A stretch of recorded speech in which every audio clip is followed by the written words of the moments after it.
একটা জিনিস আমার মনে হয় কোয়াইট মিসআন্ডারস্টুড একটা কনসেপ্ট, সেটা হচ্ছে যে আমরা বলি না যে life is short, enjoy it as much as possible.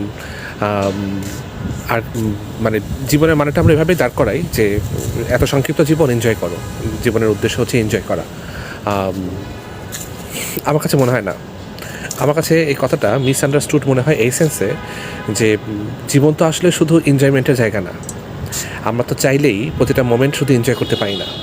এই জীবনে আমাদেরকে কিন্তু দুঃখ, কষ্ট, আপস অ্যান্ড ডাউন সব কিছু ফেস করতে হয়, সবগুলো মোমেন্ট আমাদেরকে পাড়ি দিতে হয়।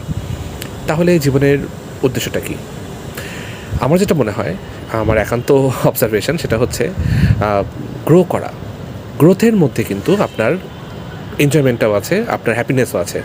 আপনার খারাপ দিন আসলো, আপনি খুব সুন্দর করে বুঝলেন যে আমার দিনটা এরকম যাচ্ছে, সিচুয়েশন এরকম হচ্ছে, আচ্ছা ঠিক আছে, আমি নিজেকে স্ট্রং করলাম, আমি এখন থেকে এই ধরনের সিচুয়েশন সুন্দর করে ফেস করতে পারবো।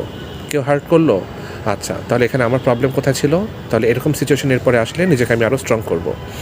এইভাবে আবার যখন আমার কিছুই করা থাকবে না, তখন আমি মেনে নেব এবং ভাববো যে এটা হয়তো আল্লাহর ইচ্ছা, তিনি আমাকে চাচ্ছেন আমি এই সিচুয়েশনটা এভাবে ফেস করি, আচ্ছা ঠিক আছে, আমি সেটা ফেস করতেও রাজি।